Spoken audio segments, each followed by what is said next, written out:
এই রকম boring profile picture আর কতদিন?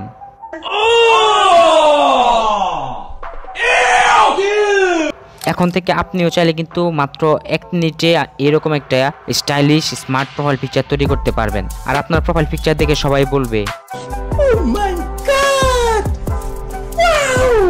তো এই প্রোফাইল পিকচারটি তৈরি করার জন্য আমাদেরকে দুটি অ্যাপের প্রয়োজন পড়বে, পিক্সআর্ট এবং পিক্সেলল্যাব। দুটি অ্যাপে আপনারা প্লে স্টোরে পেয়ে যাবেন। তো কথা না বাড়িয়ে চলে যাই মূল টিউটোরিয়ালে। প্রথমে আমরা পিক্সআর্ট অ্যাপটি ওপেন করব এবং পিক্সআর্ট অ্যাপটি ওপেন করলে আমাদের সামনে ঠিক এরকম একটি ইন্টারফেস চলে আসবে। তারপরে এখান থেকে আমরা প্লাস আইকনের উপরে ক্লিক করে দেব। দেন এবার এখান থেকে আমাদের সামনে ঠিক এরকম একটি ইন্টারফেস চলে আসবে। তো আমরা স্ক্রল করে একটু উপরের দিকে চলে আসবো এবং এইখানে আসার পরে আমরা এখান থেকে কালার ব্যাকগ্রাউন্ড নামে একটি অপশন পেয়ে যাবো। এখানে ক্লিক করব। দেন এখান থেকে একটা ব্ল্যাক কালার ব্যাকগ্রাউন্ড সিলেক্ট করে দেব। এবার নিচের দিকে আমরা বেশ কিছু টুলস পেয়ে যাব। এখান থেকে আমরা অ্যাড ফটো নামের যে অপশনটা আছে এটাতে ক্লিক করে দিব। দেন এবার এখান থেকে আমাদেরকে ব্যাকগ্রাউন্ড রিমুভ করার একটি ফটোর প্রয়োজন পড়বে। তো আপনারা রিমুভ বিজি ওয়েবসাইট দিয়ে খুব ইজিলি যে কোনো ফটোর ব্যাকগ্রাউন্ড রিমুভ করতে পারবেন। দেন এখান থেকে আপনারা এটা সিলেক্ট করে দিবেন। দেন উপর থেকে অ্যাড অপশনে ক্লিক করে দিবেন। এবার এখান থেকে আপনার ফটোটাকে ব্যাকগ্রাউন্ডের সাথে অ্যাডজাস্ট করে বসিয়ে নেবেন। দেন এবার এখান থেকে আপনারা নিচের দিকে আর বেশ কিছু টুলস পেয়ে যাবেন। এখান থেকে চলে আসবেন এফেক্টে এবং এইখান থেকে আসার পরে ব্ল্যাক অ্যান্ড হোয়াইট যে এফেক্ট আছে এখানে চলে আসবেন এবং এইখান থেকে আপনারা এটাকে অ্যাপ্লাই করে দিবেন। দেন এখান থেকে টিক মার্কে ক্লিক করে দিবেন। এবার এখান থেকে লেয়ারে ক্লিক করে এটাকে লক করে দিবেন। দেন এবার এখান থেকে যে কোনো একটি খালি জায়গায় টাচ করবেন। দেন এবার এখান থেকে আপনারা স্টিকার অপশন পেয়ে যাবেন। স্টিকার অপশনে ক্লিক করবেন এবং এখান থেকে একটি সার্চ বার পেয়ে যাবেন। সার্চ বারে চলে আসবেন এবং এসে লিখে সার্চ করবেন ফেক প্রজেক্টর লাইট।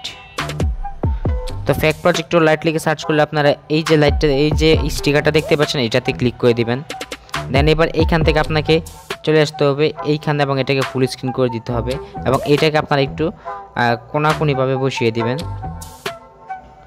দেন এবার এখান থেকে এফেক্ট অপশনে ক্লিক করবেন এবং এইখান থেকে আপনারা যে ব্ল্যাক অ্যান্ড হোয়াইট আছে এটাকে সিলেক্ট করে দিবেন। দেন এবার ঠিক মার্কে ক্লিক করে দিবেন। তারপরে এখান থেকে লেয়ার অপশনে ক্লিক করবেন, এটাকে লক করে দিবেন। এবার এখান থেকে আবার যে কোনো একটি খালি জায়গায় টাচ করবেন। দেন এবার এখান থেকে শেপ অপশন পেয়ে যাবেন। শেপ অপশনে ক্লিক করবেন এবং এখান থেকে এই শেপটাকে সিলেক্ট করবেন। দেন এটাকে আপনারা ফুল স্ক্রিন করে দিবেন এবং এখান থেকে নিচে থেকে একটি কালার অপশন পেয়ে যাবেন। কালারে ক্লিক করবেন এবং এখান থেকে আপনার পছন্দ মতো আপনি যে কোনো কালার কিন্তু সিলেক্ট করে নিতে পারেন। তো আমরা এখান থেকে এই কালারটাকে সিলেক্ট করলাম। দেন এবার এখান থেকে আপনারা ব্লেন্ড যে অপশন আছে ব্লেন্ড অপশনে ক্লিক করবেন এবং এখান থেকে মাল্টিপ্লাইটাকে সিলেক্ট করে দিবেন। দেন আপনার এবার এখান থেকে এই শেপটাকে এই স্টিকারের নিচে নিয়ে আসবেন। ব্যাস এখান থেকে আপনার কাজ কমপ্লিট। এবার এখান থেকে আপনি এই টিক মার্কে ক্লিক করবেন এবং এখান থেকে ডাউনলোড আইকনে ক্লিক করে এটা গ্যালারিতে সেভ করে নেবেন। এইবার আমরা পিক্সেলল্যাব অ্যাপটি ওপেন করব এবং অ্যাপটি ওপেন করলে আমাদের সামনে ঠিক এরকম একটি ইন্টারফেস চলে আসবে। আর আপনারা অনেকেই কমেন্ট করেন যে আমি যে পিক্সেলল্যাব অ্যাপটি ইউজ করি সেই পিক্সেলল্যাব অ্যাপের লিঙ্ক দিতে। তো এই পিক্সেলল্যাব অ্যাপটা আমি আমার টেলিগ্রাম চ্যানেলে আপলোড করে দিয়েছি, আপনারা সেখান থেকে ডাউনলোড করে নেবেন। টেলিগ্রাম চ্যানেলের লিঙ্ক ভিডিও ডেসক্রিপশন বক্সে দেওয়া আছে। দেন এবার এখান থেকে আপনারা এই আইকনটাতে ক্লিক করবেন এবং এইখান থেকে আপনারা ফ্রম গ্যালারি অপশনে ক্লিক করে দিবেন। তারপরে এখান থেকে একটু আগে যে ফটোটা আপনি সেভ করেছিলেন সেই ফটোটা এখান থেকে সিলেক্ট করে দিবেন।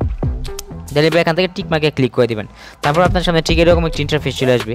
দেন এবার এখান থেকে আপনারা এই যে প্লাস আইকন আছে উপরে দিকে প্লাস আইকনের উপরে ক্লিক করে দিবেন এবং এখান থেকে টেক্সটে ক্লিক করে দিবেন। দেন এখান থেকে নিউ টেক্সটে ডাবল ক্লিক করে এখান থেকে আপনার নামের যে প্রথম অংশটা আছে সেই নামের অংশটা আপনি বাংলাতে লিখে দিবেন। তো এখানে আমি লিখে দিলাম তৌসিফ, লিখে দিলাম।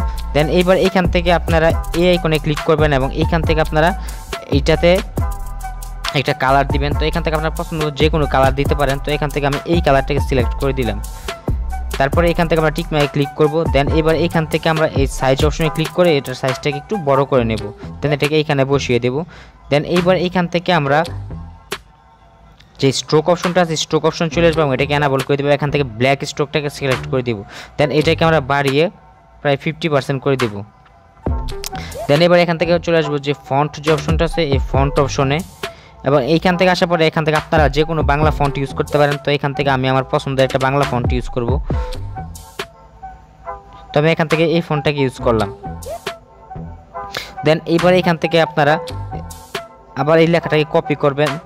তো লেখাটাকে সিলেক্ট করে এখান থেকে কপি অপশনে ক্লিক করবেন এবং এখান থেকে আপনার নামের পরের যে অংশটা আছে সেখানে এটা এখানে লিখে দিবেন। তো আমি এখানে লিখে দিলাম।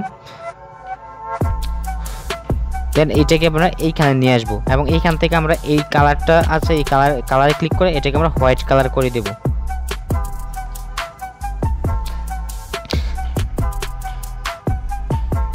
দেন এবার এইখান থেকে আমরা এই দুটোকে লক করে দেব।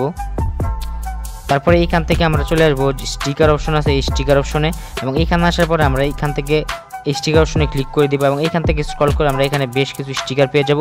তো এখান থেকে আপনার পছন্দ মতো যে কোনো স্টিকার আপনি আপনার লেখাতে ইউজ করতে পারেন। তো এখান থেকে আমরা এই স্টিকারটাকে সিলেক্ট করবো, এটা মাত্রা লতা মূলত। তো আমরা এখান থেকে এই মাত্রা লতাটাকে সিলেক্ট করে দিব। দেন এইখান থেকে আমরা এটাকে আমাদের লেখার সাথে অ্যাডজাস্ট করে বসিয়ে দেব। তো তার জন্য আমরা এখান থেকে মাত্রা লতাতে আমরা স্ট্রোক অ্যাড করবো, স্ট্রোকটা এনাবল করবো এবং এইখান থেকে আমরা একটা ব্ল্যাক স্ট্রোক অ্যাড করে নেব। দেন এইটা এখানে আমরা বসিয়ে দেব। তারপরে এটাকে আবার আমরা কপি করব, কপি করে আমরা এবার এখান থেকে এটাকে এবার নিচে নিয়ে আসবো এবং এটাকে আমরা রোটেট করে দিব। দেন এটার কালারটা আমরা চেঞ্জ করে আমাদের নামের প্রথম যে অংশটা আছে সেই কালারটা করে নেব। তো আমরা এই কালারটা করে নিলাম। দেন এইবার এটাকে আমরা এইখানে অ্যাডজাস্ট করে সুন্দর করে বসিয়ে নেব। দেন এবার এখান থেকে আমরা এই সবগুলোকে সিলেক্ট করব, দেন মার্জ করে আমরা এবার এটাকে আমরা ঠিক মাঝামাঝি অপশনে নিয়ে বসিয়ে দেব। তো এইবার আমাদের কাজটা কমপ্লিট। এবার এখান থেকে জাস্ট সেভ আইকনে ক্লিক করব, দেন এখান থেকে আলট্রা দিয়ে আমরা এটা আমাদের গ্যালারিতে সেভ করে নেব।